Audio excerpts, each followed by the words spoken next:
Yeah.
William is known to do very last minute edits type of thing.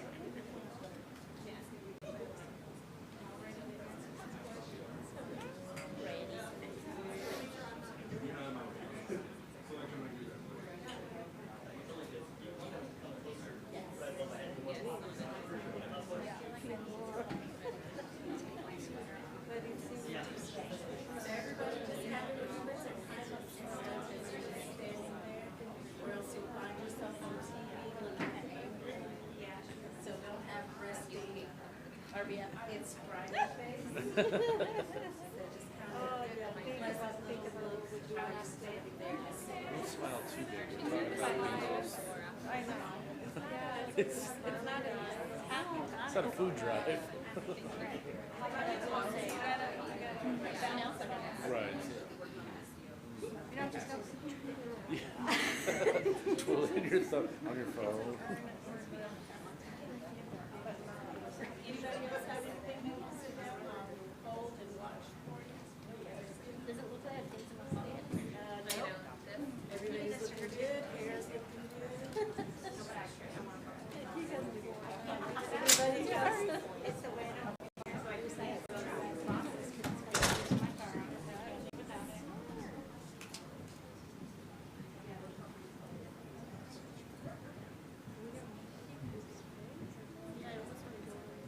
Did y'all turn those phones off that y'all just gave me? If you have a phone, put it on I vibrate. did, but let me triple Okay. check.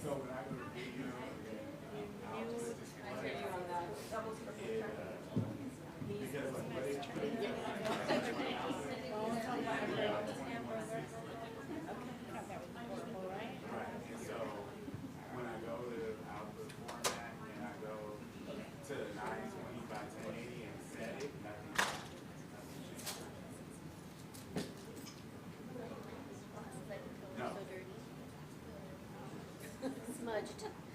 I couldn't tell before because of the lights weren't there. Oh, yes, I guess. It's nicer. Yeah, a little bit. Yeah, I mean, I'm gonna take a picture and show you, but it's gonna take so long for you to do it. The service isn't great in here. Especially that she's warm. And, No one has a thing yet. where did we get on stage? Yeah, come on in. I told them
right, thank you for joining us. We will be live streaming on our APH Facebook page and our APH Instagram page.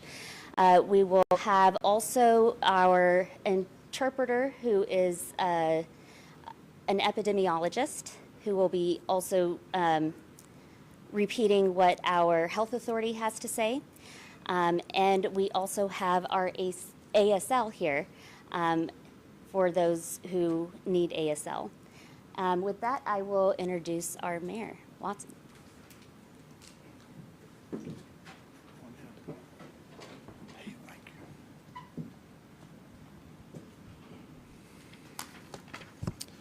Well, good afternoon, everybody. We really appreciate you being here.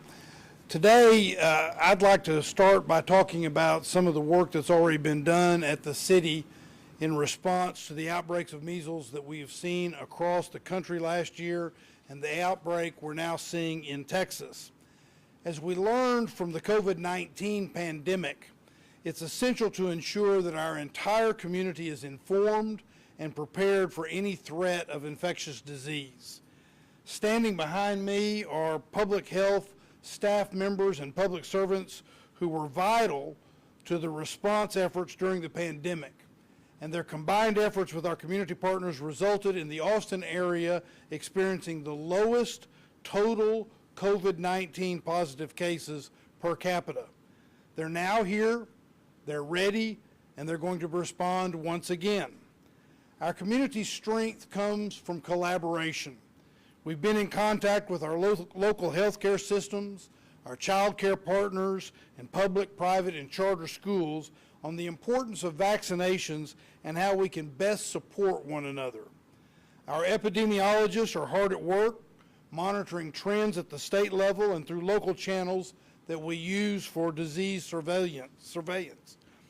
We're also looking to bring up our local vaccination rate. Austin Public Health's nurses are administering the MMR vaccine through our Shots for Tots and Big Shots clinics, as well as our mobile clinics. By the way, you can join us on March 27th as we proclaim Vaccines for Children Day to celebrate 30 years of this life-saving program and recognize the importance of vaccines. Now, all of that is to say that the time that we have been preparing for is here. Our first case in Austin was confirmed moments ago. I have been in contact with Austin Travis County Health Authority Dr. Desmar Walks, who will give us more details in just a moment. I want to emphasize to everyone listening that vaccination remains the best defense against this highly contagious and deadly disease.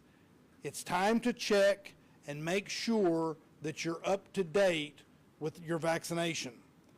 Anti-vax information is just as contagious, so I want you to hear directly from our top medical experts. So I'm going to ask Dr. Walks to please come forward and talk to you about this case and about what we need to do. Thank you. Good afternoon. My name is Dr. Desmar Walks, and I'm the Austin Travis County Health Authority and Austin Public Health's Medical Director. Austin Public Health today confirms the first reported case of measles in Travis County since 2019. It has been 25 years since any cases before that have been reported to us. This recent case involves an unvaccinated infant who was exposed to the virus during a vacation overseas. We quickly started our contact tracing investigations and found no exposures are expected to be connected to this case. The infant's family members were all vaccinated and are isolating at home. As of today, Texas has 148 cases of measles with over 18 people hospitalized due to complications this year. As many of you are aware, a person from the outbreak in West Texas recently traveled to San Antonio and San Marcos while they were contagious. A person is contagious 4 days before the rash appears and 4 days after the rash appears. it's still possible that people exposed to this person are in their incubation period, and we are closely monitoring for this.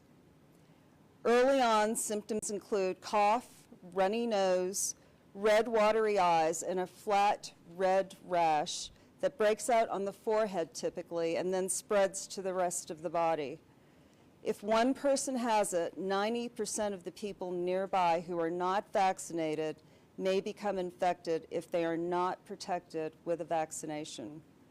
The measles virus can survive in the air and on surfaces for up to 2 hours after the infected person has left the area. People who have direct contact through coughs or sneezes should monitor for symptoms for 21 days after exposure. Measles is serious and can cause more than just a rash. Pneumonia and encephalitis, which is an infection of the brain or swelling of the brain, can be life-threatening complications that lead to death. Young children, pregnant women, and immunocompromised people and unvaccinated people are especially at risk. On Wednesday, the Department of State Health Services reported the first death due to measles in a school-aged child who was unvaccinated. One death is too many in 2025.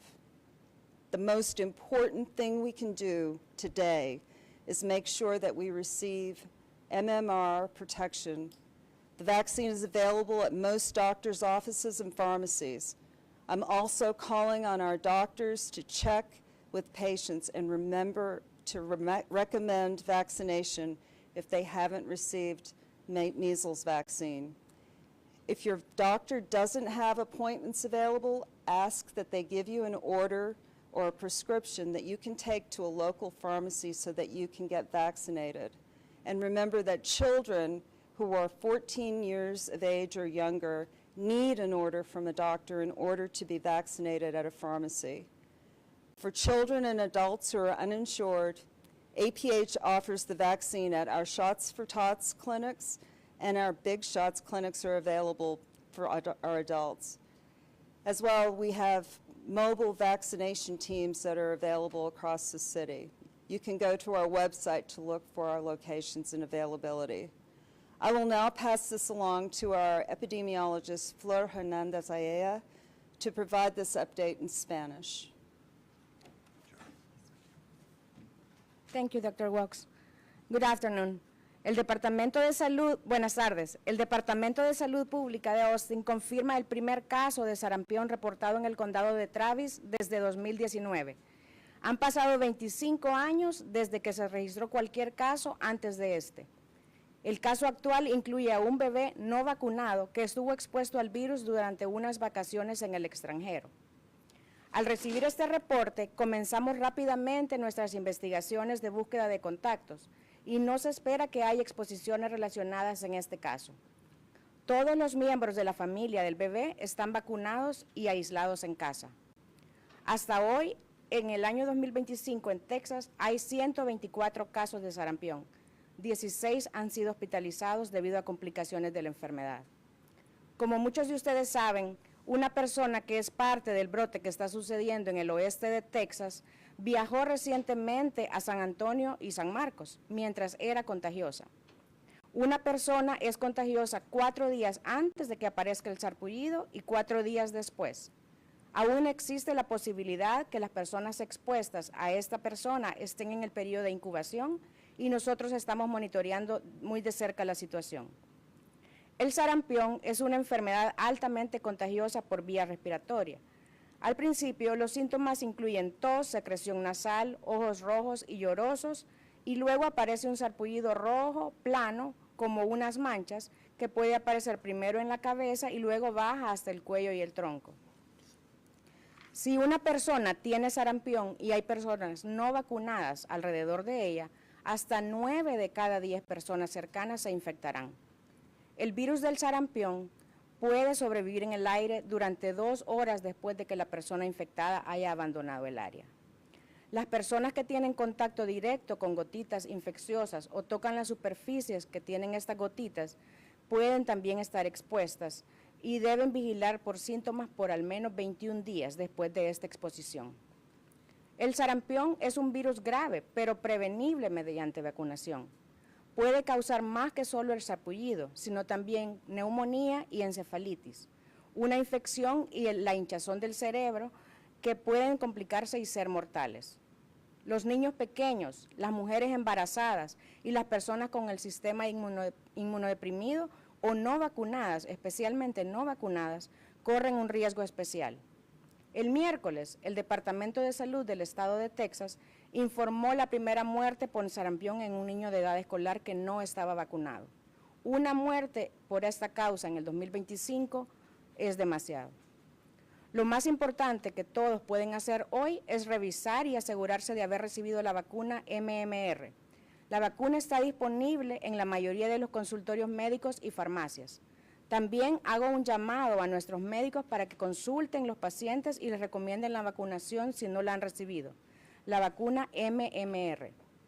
Si su médico no tiene citas disponibles, solicite una orden o una receta para llevarla a la farmacia local.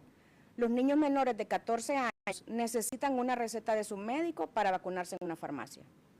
También ofrecemos la vacuna en las clínicas Shots for Tots y Big Shots, así como en nuestras clínicas móviles de vacunación.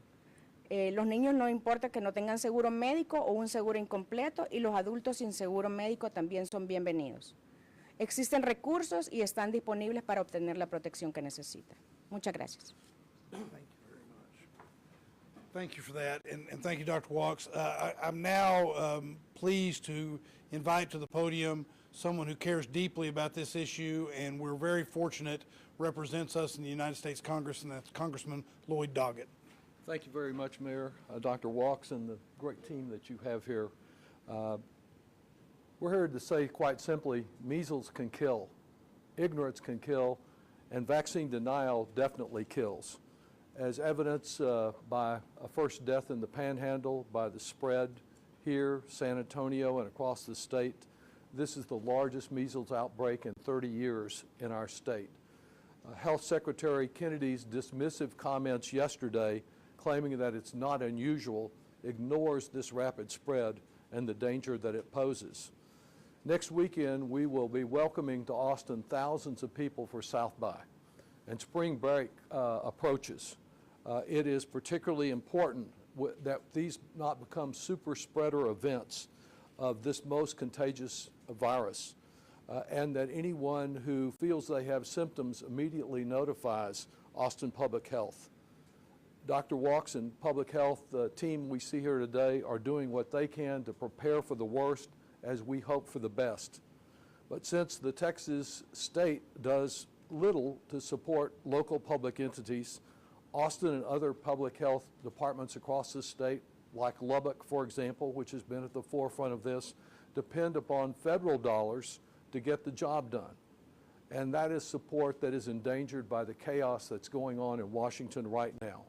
Some may ask, what difference does it make who Musk is firing and what the DOGE, the Department of Government Evisceration, is doing up there to my family? Well, it makes a big difference when it comes to health care. In a Valentine's Day massacre, Trump abruptly fired 750 employees at the Centers for Disease Control. And this week he ordered that more would be fired until they downsized CDC to almost half the size that it has been in the past. These aren't obscure government bureaucrats. They are epidemiologists like you. They are a team like we see behind us. They are laboratory scientists that are developing new vaccines and treatments and cures for dreaded diseases. On his second day in office, President Trump ordered a complete communications blackout, amazingly, on all federal health agencies.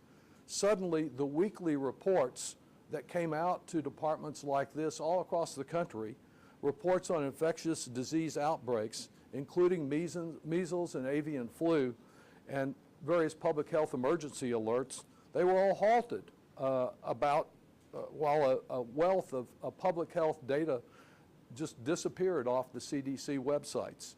And immunization guidelines were removed. Thanks to a physician-led lawsuit, and only because of that, At least some of that information is being restored, but the new CDC communications are still infrequent and they are highly censored. About half of the budget of this department, where we are right now, about half of this budget comes in federal dollars. This is funding that Trump is illegally trying to withhold, and while congressional Republicans remain silent and compliant, the courts thankfully have issued a temporary restraining order to prevent that. I fear another deadly pandemic. Some of my colleagues who are silent seem to fear a mean tweet from Trump. They're determined to impose deep funding cuts. They're determined to reduce the CDC budget, and that will have ramifications across the country, since CDC is not just a place of excellence in Atlanta, but 80% of its budget goes out to departments like this all over the country. Losing that funding could be devastating. Additionally, this week on a party line vote, the House approved a budget resolution that, if fully implemented, would enact nearly $1 trillion in cuts to Medicaid. Again, some people say, well, I don't need Medicaid. One of every 2 babies that is born in the city of Austin out at Seton gets their health care through Medicaid. Half of the children that walk into the Dell Children's Hospital rely on Medicaid. It has an impact on all of us, and it certainly has an impact on those who need immunizations and a well child check. We know how horrific a pandemic can be. The difference between the early months of COVID, when, Mayor, I know you and your team and the judge were struggling as deaths were soaring, and we got no help from Washington or from the state capitol. Between then and where we are today is the public health infrastructure. You have to have that in place, as well as being able to secure a 100% effective vaccine. A vaccine that is so effective that only a few years ago, in about the year 2000, measles was declared eradicated in our country. But without that infrastructure, we can't get the job done. And at every turn, the effort in Washington is to dismantle that public health infrastructure. We'll have fewer experts, fewer resources to address a natural disaster like this because of the unnatural disaster that is happening in Washington today. And it's not just measles that we have to worry about. Avian flu has already killed 1 Texan. As and this is President Trump's own CDC director during his first term, Dr. Robert Redford, recently warned, COVID-19, quote, was a minor epidemic compared to the epidemic that's coming, which is a bird flu epidemic. Hopefully it's not this avian flu, but we don't wait till the pandemic begins to do the work that these public health professionals do all the time. This doesn't have to be our reality. We need more of our citizens to be immunized. The rate among kindergartners in the Austin public schools is too low, and we need many more after they're immunized to demand that Trump and Musk not be immune from accountability. I will continue to use every opportunity I can as the ranking Democrat on the Health Subcommittee to push back on this and to work for the health of our neighbors and for our democracy. And certainly a partner in that, a partner with Mayor Watson in working on the COVID epidemic at our vaccine clinics not far from here with Judge Andy Brown, and he's going to add a few words now. Judge, thank you for your leadership. Thanks. Well, first of all, we shouldn't be here today. As Congressman Doggett just said, this was eradicated in the year 2000, but because of disinformation, because of conspiracy theories, the rate of vaccination for measles has gone down in this city, in this country, in this county. We should not be here today. But thankfully, Austin Public Health and Travis County Health and Human Services, we've got Anna Elmahel here from Travis County Health and Human Services. We work together well. We don't believe in these conspiracy theories and this disinformation about vaccines. And so we are working together once again to make sure that we're keeping the health of this community at the forefront. Our community has proven resilient time and time again through COVID, as the Congressman and the Mayor and Dr. Walks discussed, and as all of y'all know very well what we went through there.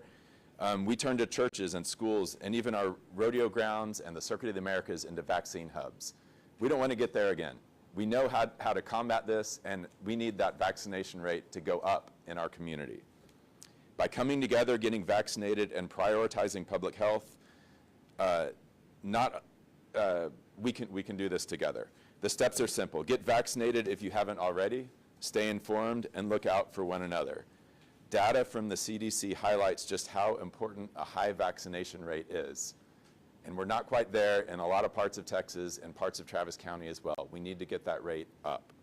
When a school's vaccination rate drops to 90%, the chance of a measles outbreak rises to 51%.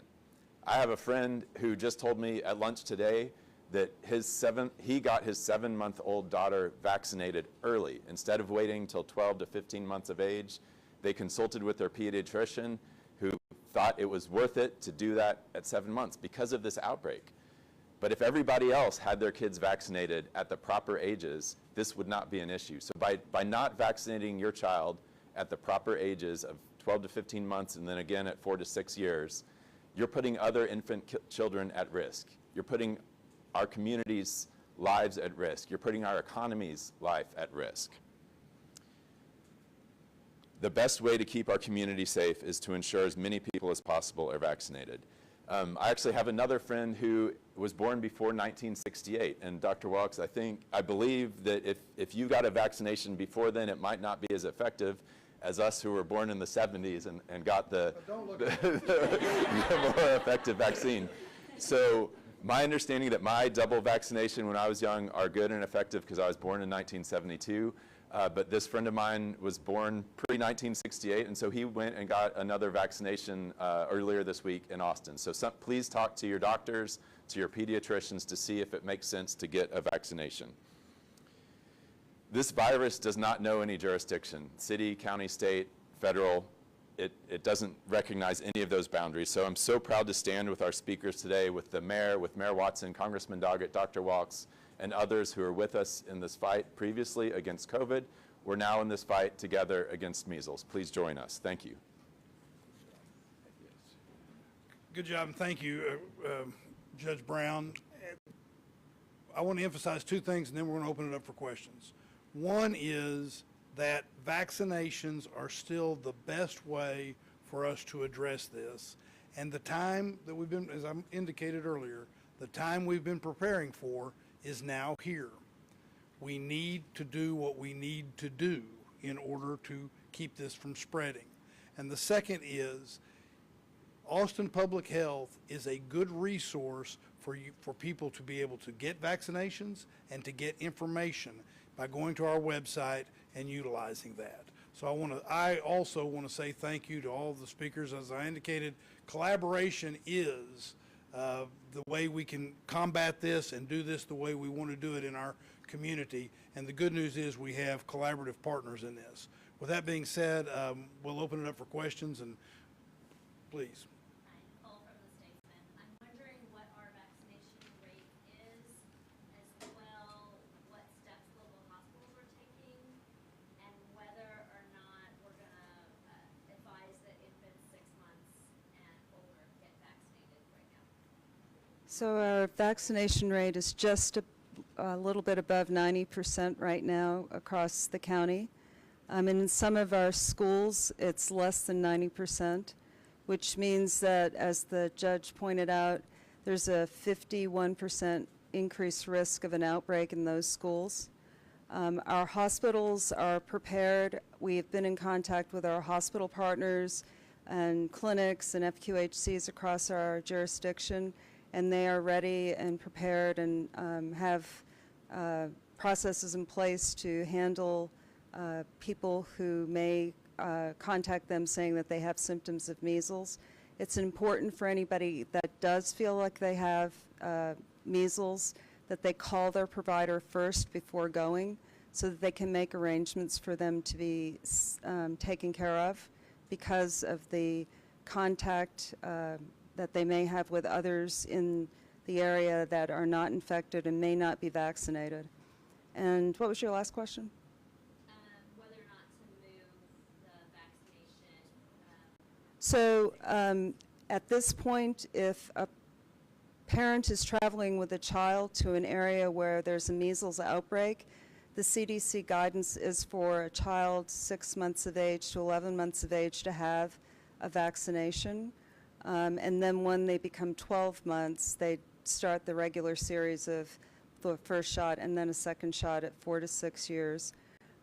When we have an outbreak declared here, then we will go into a different vaccination strategy.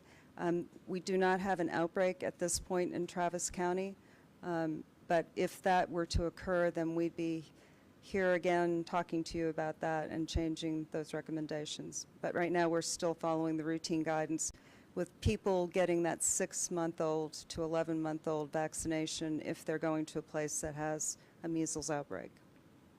Do we know how old that baby was, the baby with measles? I can't divulge that information right now, sorry. Why wasn't the infant vaccinated? Was it in the grace period? They were not vaccinated by the parent, and I don't have the information as to why not, so. Do you know where the family traveled? I can't divulge that as part of HIPAA. Mayor Watson, can we talk about South by Southwest? Obviously, that could be 300,000 people here next weekend. Have you been in communication with them as far as what you would like to see done? And if so, at what point would you say, okay, we've got to make some changes here? Well, we're not there, but part of the reason we're doing this and we're doing this now, as you know, this was scheduled before we heard of the one case, but it was so that we could get the word out and we could ask people to make sure, check their vaccinations and make sure that they have, they're vaccinated. We're encouraging people to do that. We're doing that in part because South by is coming and we want to take those kinds of precautions. Dr. Walks and her team have been in direct contact with South by, and I'll let her address anything she wants to add to that.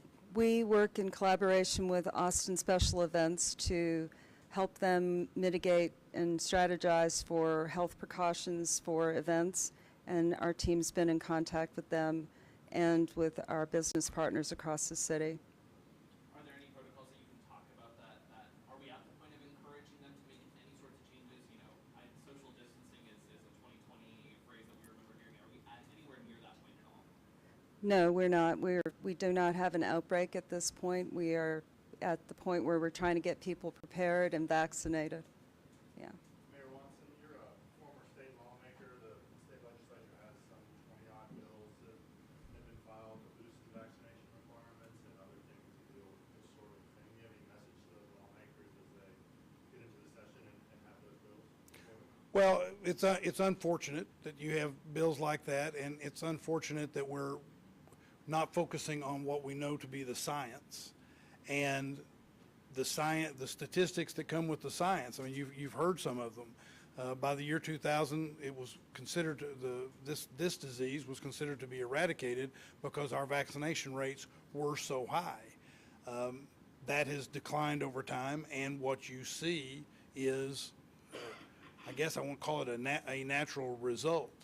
As has been pointed out, rhetoric that speaks out against the science can lead to death.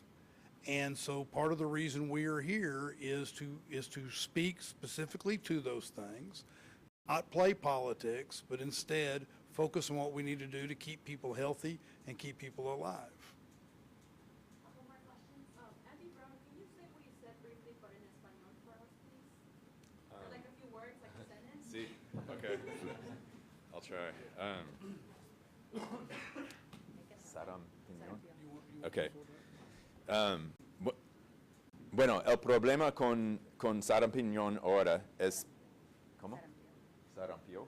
Okay, el problema con sarampión ahora es que personas que tienen niños que no le dan vacunas da más riesgo a todo el mundo de niños de padres que sí quieren darles vacunas, pero no pueden porque son muy jóvenes. Entonces es muy importante que todos los padres ahí dan vacunas a sus niños en la edad en que el médico les dicen que lo necesitan, porque si no, pone en riesgo a todos los niños en nuestra comunidad. Did that get it more or less? Yeah, can I ask just one question to Flor? Yeah, sure. So tengo una pregunta. Mucha gente inmigrante no sabe si tiene ya esta vacuna en su país. ¿Les afecta si vuelven a tener esta vacuna aquí en Estados Unidos? ¿O qué recomiendan?